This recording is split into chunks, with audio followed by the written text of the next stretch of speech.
Everyone probably knows Flip. He comes several times a year to the library to present his wonderful photographs of Arkansas, and he's been a reporter also for the Arkansas Democrat, and he's going to talk to you today about two of his jobs that he has and show us pictures and he'll just give us some information about what he's up to, and we're so glad that he's here. My name's Flip Putthoff, and I'm a photographer and outdoors reporter at the Northwest Arkansas Democrat-Gazette newspaper, and been there for quite a while, and I have two jobs at the paper.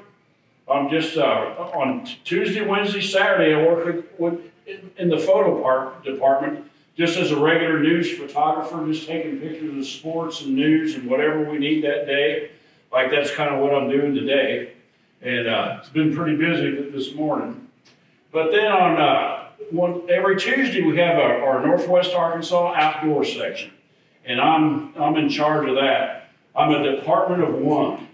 So I do the whole thing, figure out what we're gonna have that week, and I go out and get the stories, take the pictures, and can't give myself a raise though. That's the only problem.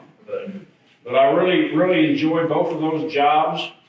I like working in the photo department because I'm out in the community covering different events, and you're just kind of where the action is in that job.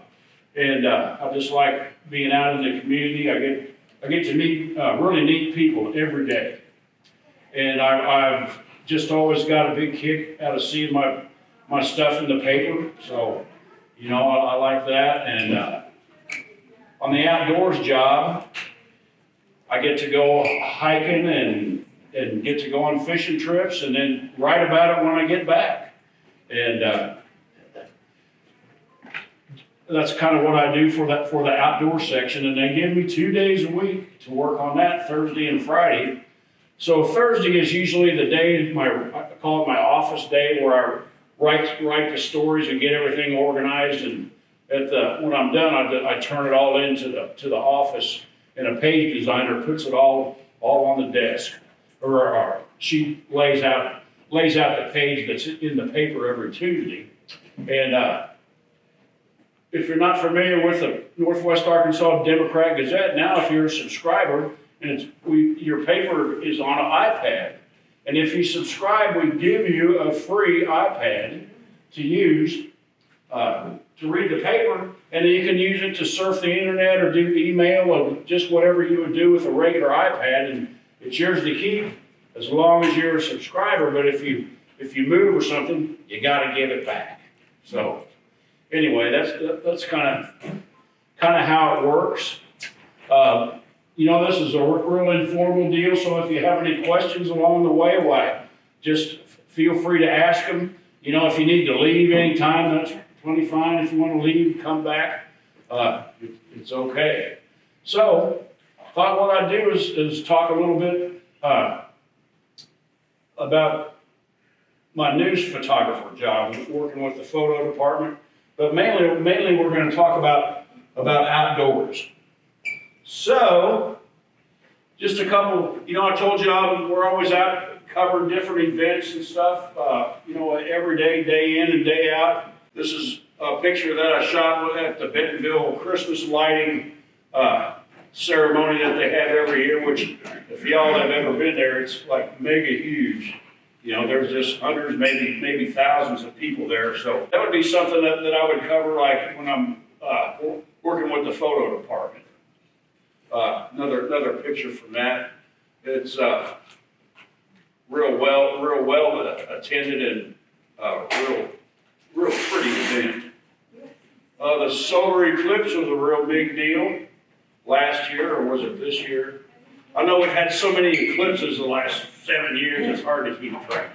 But anyway, in the interest of full disclosure, this isn't from this last eclipse. This is from the eclipse that was 7 years ago, when totality was up kind of across central Missouri, and I went up to around the Jefferson City area and I got to see totality up there. And I really missed this eclipse because I was going to go down by the Buffalo River to see it. And, I was just bound and determined that I was going to go. And I kept hearing all this talk about, oh, there's going to be so much traffic.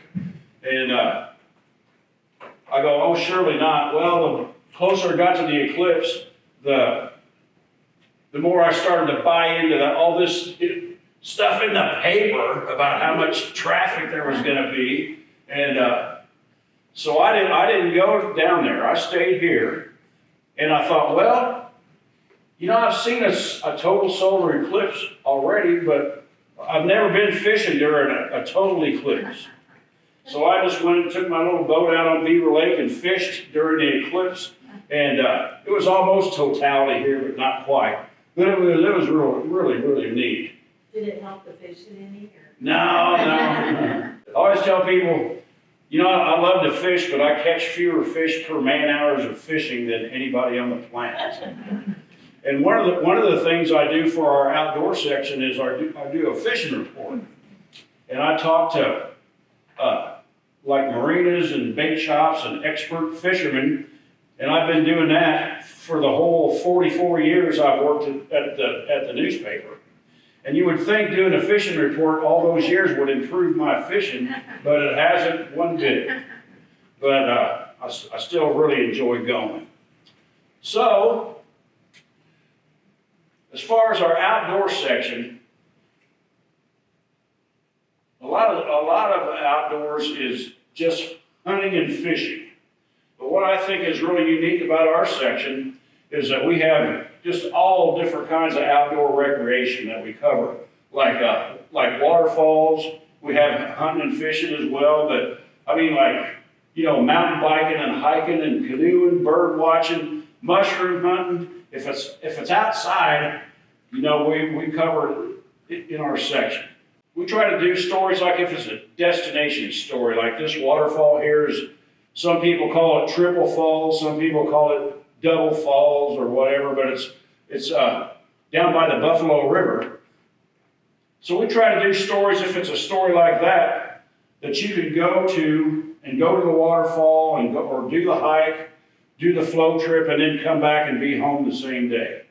So the stories that we're doing for that section are usually pretty close to home. And every now and then I'll venture out somewhere and usually if I'm on a vacation or something like that, and I'll do some float trip that's pretty far away, and then I'll just come back and write about it. But most of all that is on my own time when I'm just out having my own fun. So anyway, another thing we try to do is tell you about places that you can go where you don't have to be a super fit hiker. You don't have to be able to hike 10, 12 miles. It's just something that most people can go to see. And this one particular waterfall is one of the easiest waterfalls that you can go to, because you can almost drive right up to it. You just go down to Ponca, and you go like you're going to go to the Kyle's Landing canoe access, but you take a ride and you go down to the Camp War Boy Scout camp.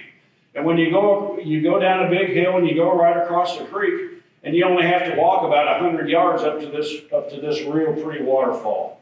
So that's one that just about everybody can go to. And everybody likes waterfalls, Who doesn't like a waterfall? Another waterfall, they're just all over the place. And the thing to remember about waterfalls, if you're going to go out on, I call it a waterfall safari, is if you're laying in bed at night and you hear that pitter pattering on the roof and it's raining, and the next day after, if we get 2 to 4 inches of rain, man, that is prime time to go out and look for waterfalls.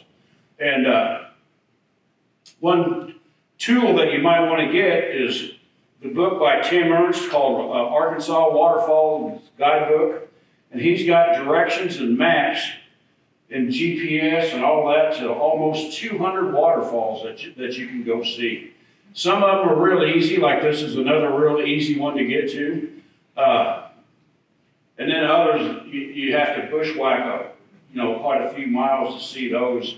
And but there's like 200 of them, and the Buffalo National River area is like ground zero for waterfalls. There's just more down in that area than just about any of them. In Tim Ernst's book, he calls this Six Finger Falls, and it's another real easy one to get to because there's a forest road.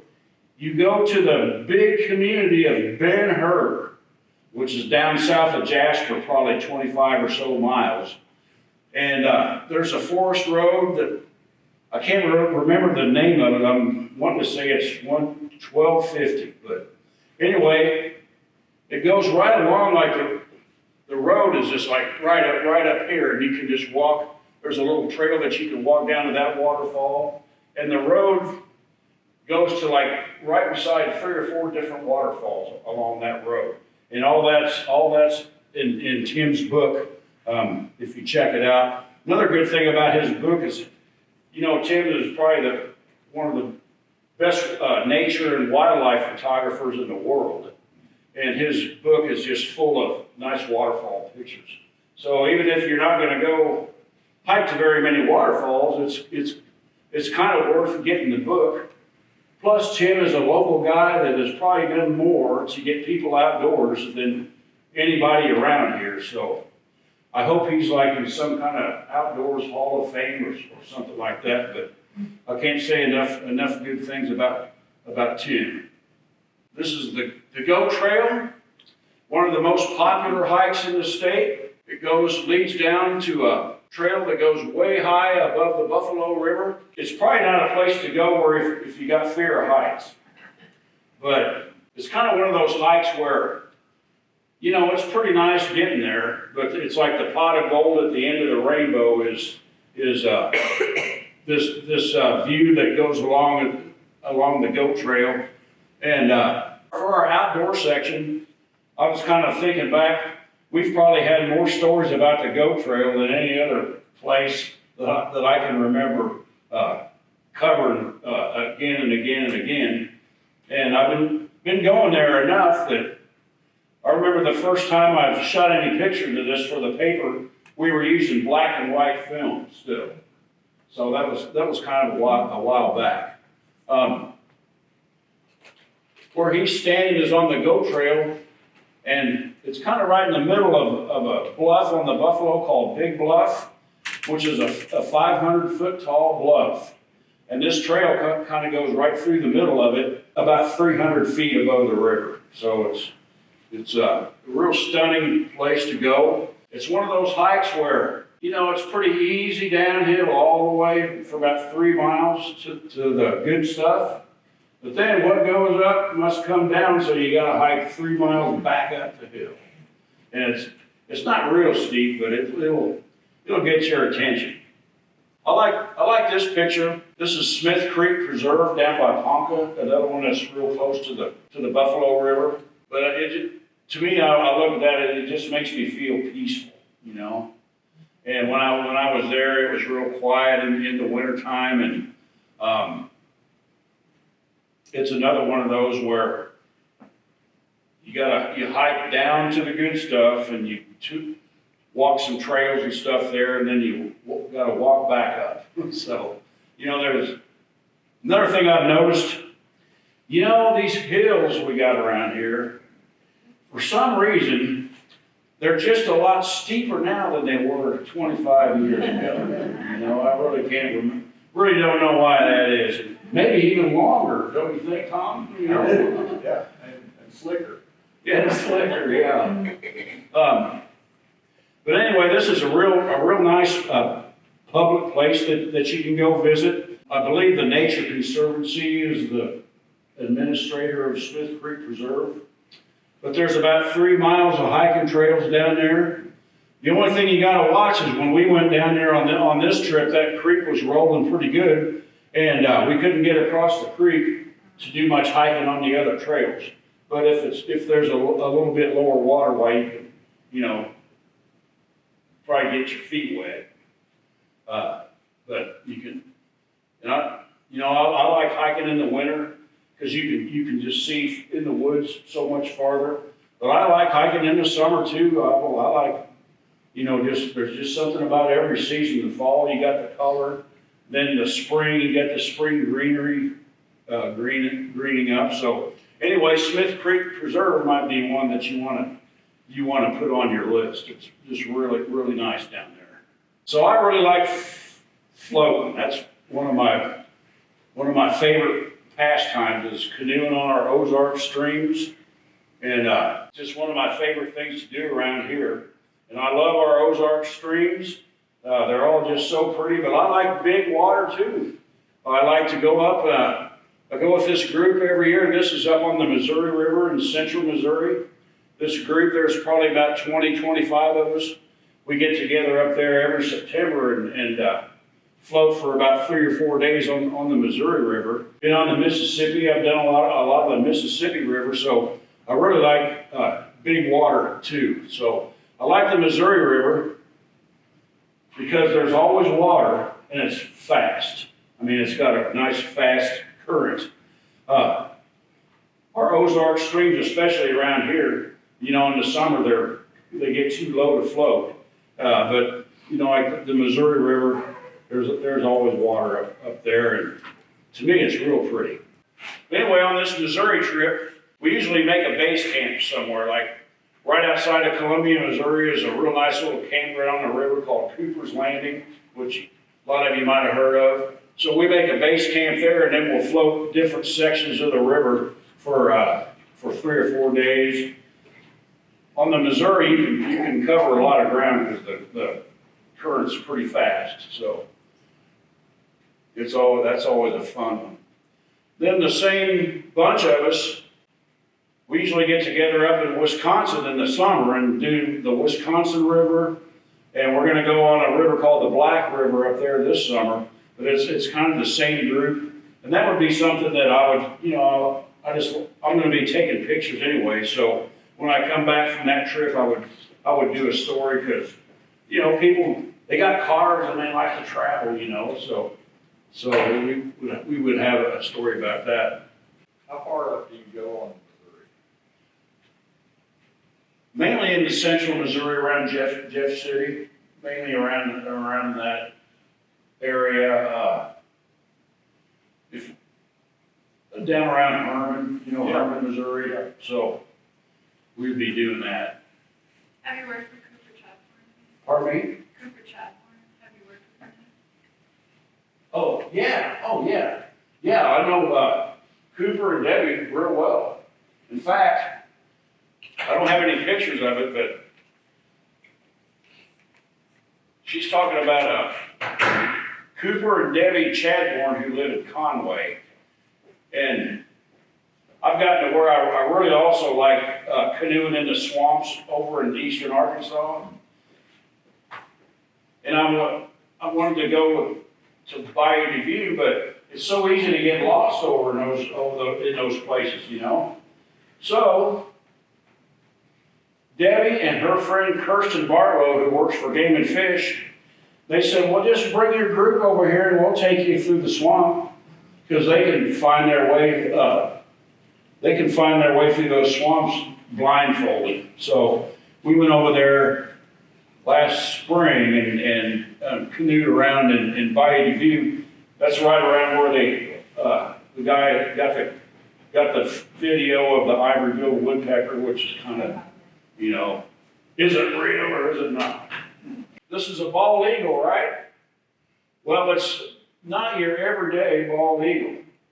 So this is a picture of a bald eagle that I shot out on Beaver Lake. I was with the Army Corps of Engineers. I don't know if they still do, but they would go out every January, in the middle of January, and count the number of eagles on the lake.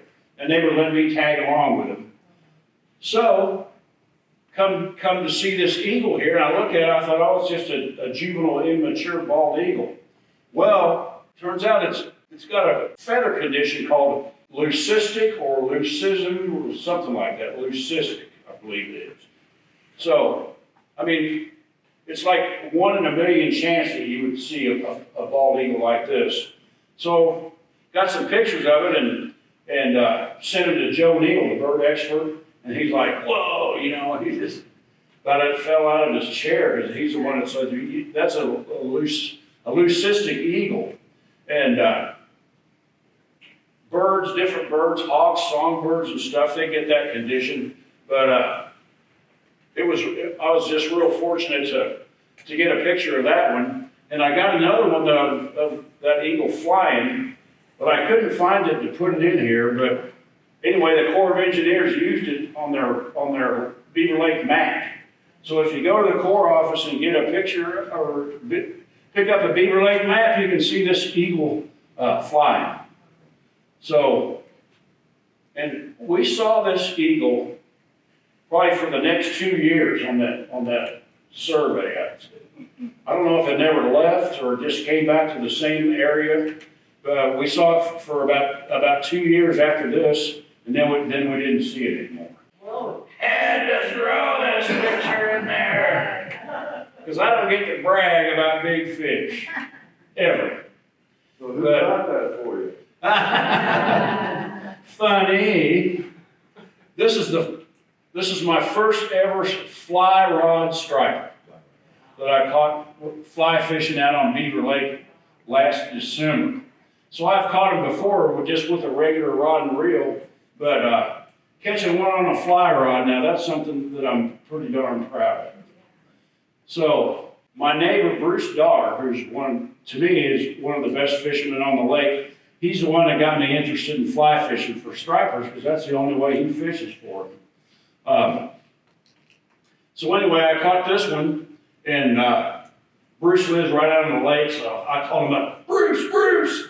And he happened to be home, and he came down to his dock and took a picture of me with that striper. Took about 25 minutes for me to get it in the boat, and I was by myself.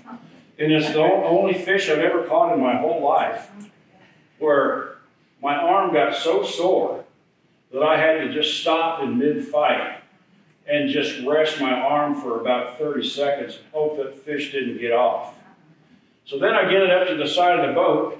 Luckily, I got a really big net, and I was able to get that. But there's kind of a lesson to be learned from this picture that I kind of like to point out. So let's say somebody calls one of you up and say, "Hey, I caught this fish. Would you come and take a picture with me? Take a picture with me with my big fish."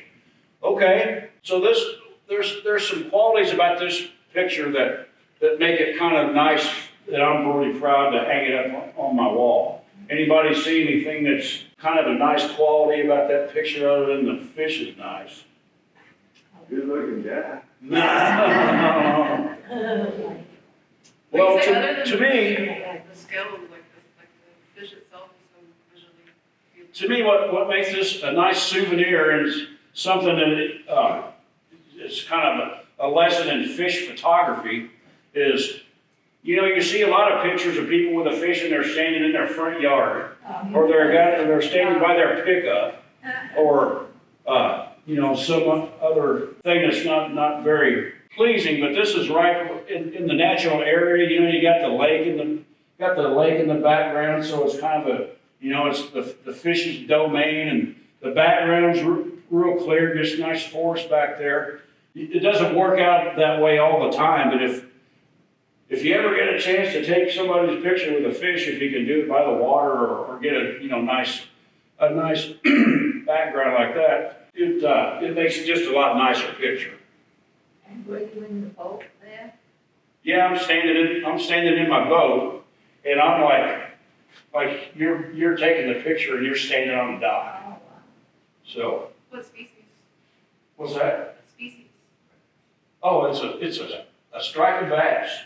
It weighed 21 pounds. Did you eat it? I did. Was it good?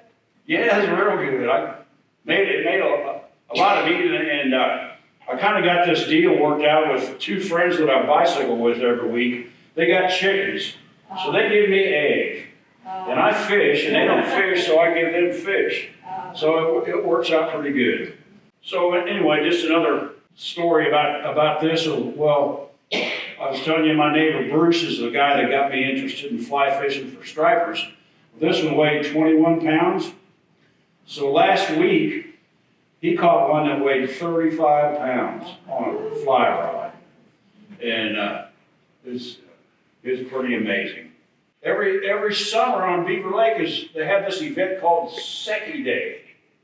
And this disc is a Secchi disc.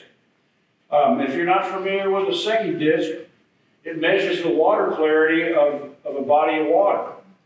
And you lower this Secchi disc down in the water, it's black and white, as you can see. And when you can't see that disc anymore, you write down how many feet and inches when the disc disappears. So on the real upstream end of the lake, the water's more stained. So the disc might disappear like at 5 feet. But if you go up by the dam where the water is real clear, it might go down like 20 feet or more before you can't see it anymore. Beaver Water District has this deal where every August they have teams of volunteers and they go out on all different parts of the lake and they take a Secchi disc measurement and they come back and they compare all the data and see how it looks from year to year to see if the lake's getting more murky or if it's getting clearer. So covering it for the paper, you know, I'm trying to think, well, what's a different way that I could get a Secchi disc picture, you know, picture of Secchi Day? Well, me and my friend Russ, we volunteered anyway to go out and be one of the teams. So we were up on pretty close to the clear end of the lake, downstream from Rocky Branch, part of the lake called Big Clifty, arm of the lake. So I went down underwater about 4 feet with my old waterproof point and shoot camera. And then when Russ lowered the Secchi disc down, I was able to get this picture here, and it's, you know, it's kind of a different view of Secchi Day that you probably don't always see. So I was telling you about I've really gotten enamored with the swamp the last few years. So you know, we went to Bayou de View last spring, and last October there's a state park over in eastern Arkansas called Delta Heritage Trail State Park. There's a big bicycle trail that goes kind of along the Mississippi River, and it's a kind of a gravel trail like the Katy Trail up in Missouri, if you're familiar with that. The park had a deal last October where you biked on the trail in the morning, you bicycled, and then in the afternoon you kayaked on Old Town Lake. It's an oxbow lake off the Mississippi River. It's like a swampy kind of lake, and it's got the really nice cypress trees and everything in it. It was just a gorgeous place to go kayaking.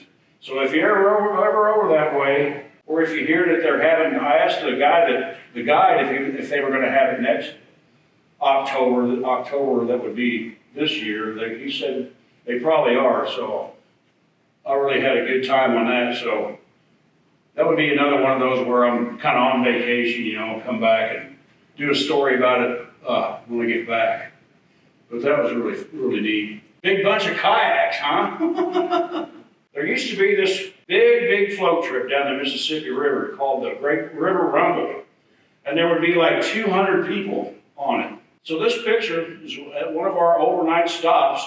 Everybody just pulled their boat up, and I was just going to go for a walk. So there was a bridge right across from where our camp was, and I looked down and saw those boats and just shot that picture there, which I just think it's kind of neat. You know, it's real colorful. And there's this website called paddling.net. It's like a worldwide website, and they have a photo contest every month. People from all over the world send in their pictures of canoeing and kayaking. So I went ahead and sent this one in, and it got photo of the month one year, you know, so I was pretty tickled about that. You don't get any money or anything for it, just bragging rights, I guess. So the Great River Rumble went on for about 25 years, and I went on it for 14 trips, and it went on a different section of the Mississippi every time. And after about trip number 12, I got to looking and think, I kayaked all the Mississippi River from Minneapolis to St. Louis. So I'm kind of proud of that. And that upper Mississippi is really nice. A lot of islands, and up around Minnesota and Wisconsin, the water's really clear, and a lot of really nice sand beaches and sandbars and stuff. And here's our group going through one of the locks and dams on the Mississippi. It's a pretty cool deal. The lock master opens the gates, and you paddle in there. Then they close the gates, and the water just goes down real slow, maybe as far as from the ceiling down to here. And then they open the gates, and you just paddle back out there. So it doesn't matter if you're one person in a kayak, or you got a group of 200 people like us. The lock master will just lock one little canoe through if that's all there is. The only problem with locking through is if you're coming up and you want to go through the lock, and there's a barge in there, and you gotta wait till the barge gets done locking through. And I think 2 hours was the longest time we just had to get over on the shore and wait for the barge to get done. And one time there was a barge locking through, another barge behind that was going to lock through. But our trip leader, he's able to talk to these barge captains on a radio. So he talked to this barge captain behind us, and the barge behind the one locking through, he let us go through ahead of him. Otherwise, we would have been there probably till dark. I don't know. But anyway, that's kind of a neat deal. And then kayaking on Beaver Lake. I mean, this is in the Van Winkle Hollow arm of Beaver Lake. Just a nice little morning kayak adventure. So, there's just so much to do right here in our backyard. And I like to tell people, if you like the outdoors and you like to hike and you like to fish and go look at waterfalls, there's enough to do within 2 hours of your front door to last you your whole life. And so we're just so lucky to have all that around here, especially our clear water. Because I got some friends in Iowa, they came down here, and they don't have hardly any clear water up there, but they see our streams and our lakes, and it just blows their mind or how much they love our clear water, and something I try to never take for granted, all the good stuff we got here. Anyway, that's about all I got, folks. So if you don't have any questions or anything, appreciate it. Anybody got any? Yes, sir. What would you say is the most challenging story you've done, or the most challenging photograph? What's the most challenging story I've ever done, or the most challenging photograph? I have to think about it. Boy, there's just been some where, you get out there and it's just cold and rainy and you just freezing. Or sometimes you're out there and it's 100 degrees and you're just so hot. So that's really about the most challenging thing that I can just think of right off the top of my head. Can't really think of one picture or one story that I right now, but I guess the most challenging, they're not really challenging stories, but we do a lot of stories about fishing. Fishing on Beaver Lake, fishing on Ozark streams. Well, if you go on a hiking story, you're going to get a story. But if you go on a fishing story, you kind of got to catch a couple fish at least to get a story. So sometimes, usually it works out, but there's been a few fishing stories where we didn't catch anything, and so no story. But that's kind of a challenge there. All righty. Hey, thank you. Thank you all.